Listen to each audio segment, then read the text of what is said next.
आज देश के सबसे बड़े एयरपोर्ट्स दिल्ली, मुंबई, बैंगलोर, हैदराबाद पर इंडिगो के काउंटर के बाहर लंबी लाइनें, गुस्से से भरे यात्री और फ्लाइट सूचना बोर्ड पर कैंसिल और डिलेड की भरमार दिख रही है। इंडिगो इस समय गंभीर ऑपरेशनल संकट से जूझ रहा है और इसका सीधा असर लाखों यात्रियों पर पड़ रहा है। 434 विमान, 10,000 से ज्यादा क्रू, इसके बावजूद भी फ्लाइट लगातार रद्द हो रही है या फिर देरी से उड़ान भर रही है।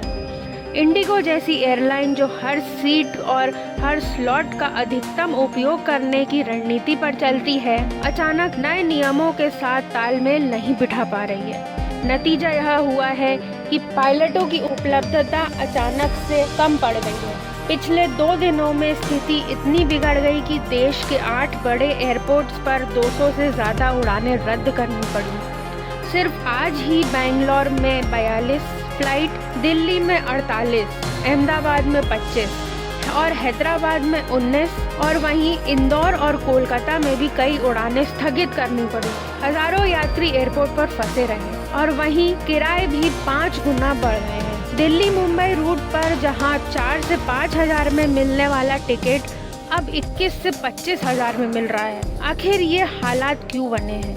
इंडिगो का कहना है कि तकनीकी दिक्कतें, खराब मौसम और DGCA के नए FDTL नियमों की वजह से उड़ानें प्रभावित हो रही हैं। लेकिन पायलट्स एसोसिएशन का दावा है कि असली समस्या पायलटों की भारी कमी है और कंपनी इस कमी को छुपाने की कोशिश कर रही है। रिपोर्ट्स के मुताबिक हाल ही में अंतर्राष्ट्रीय एयरलाइन एमिरेट्स ने दिल्ली और मुंबई में बड़े स्तर पर पायलटों की भर्ती प्रक्रिया चालू करी है।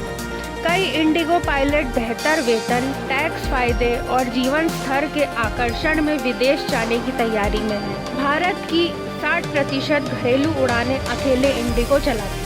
रोडस्टर में बदलाव और नए नियमों का सबसे बड़ा असर इसी एयरलाइन पर पड़ा है। इसी वजह से नेटवर्क एकदम अस्थिर हो गए हैं। इंडिगो ने बयान जारी कर माफी मांगी है और कंपनी का कहना है कि हमारा ऑपरेशन पिछले 2 दिनों से बुरी तरह प्रभावित है। अगले 48 घंटों में हालात सामान्य करने की कोशिश भी कर रहे हैं। फिलहाल यात्रियों के लिए सलाह है कि लाइव फ्लाइट स्टेटस चेक करें, कैंसिल होने पर रिफंड या रीबुकिंग लें और कनेक्टिंग फ्लाइट वाले बेहद ही सतर्क रहें। इंडिगो के लिए भी यह समय सिर्फ ऑपरेशनल क्राइसिस नहीं बल्कि भरोसे की परीक्षा है। अगर देश की आधी उड़ानें संभालने वाला यह एयरलाइन बार बार ऐसे संकट में फंसती रहेगी तो यात्रियों का भरोसा और निवेशकों का विश्वास दोनों हिल सकता है।